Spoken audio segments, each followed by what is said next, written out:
It was supposed to be a quiet weekend at my lake cabin. I had been looking forward to this for months.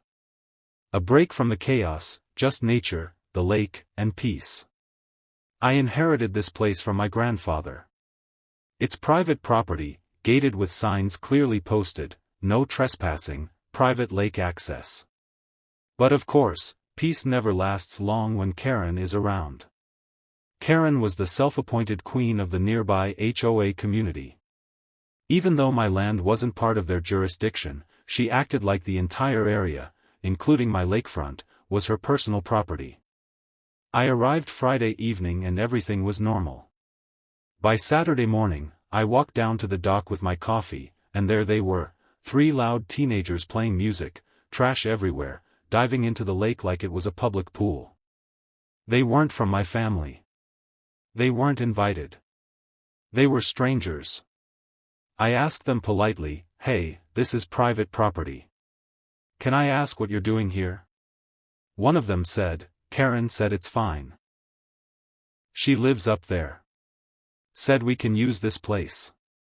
I was stunned, Karen giving out access to my private lake cabin. I told them, "This isn't public.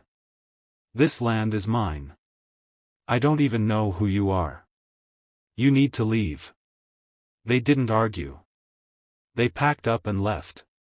But Karen wasn't done.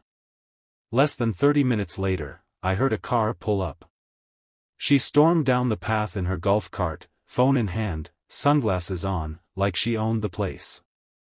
"How dare you kick my guests off the lake," she shouted. I kept calm. "Karen, this is my property. You had no right to send anyone here."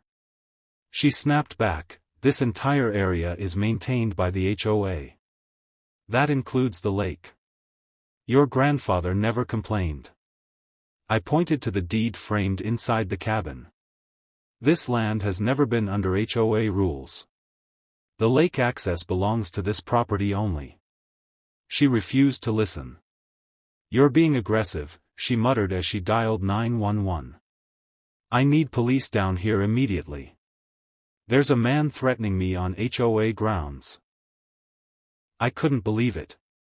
I hadn't even raised my voice. The police showed up quickly, small town, quiet weekend. Karen rushed to them dramatically.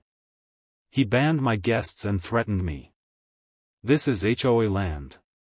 But then I calmly pulled out my paperwork, property deed, land registry, and photos of the no trespassing signs. One officer raised an eyebrow and asked, "Ma'am, did you tell people they could use land that isn't yours?" Karen began to fumble her words. "I just thought it's always been used." The officer interrupted, "You made a false report and you encouraged trespassing. That's serious." Karen turned pale. They let her off with a warning but not before saying, "One more complaint like this and it could become criminal. Leave him alone." As they left, the younger officer turned to me and said, "I'd love a weekend here." "You're lucky." I smiled, finally sipping the coffee I had set down earlier. Karen never sent guests again. For more videos subscribe my channel.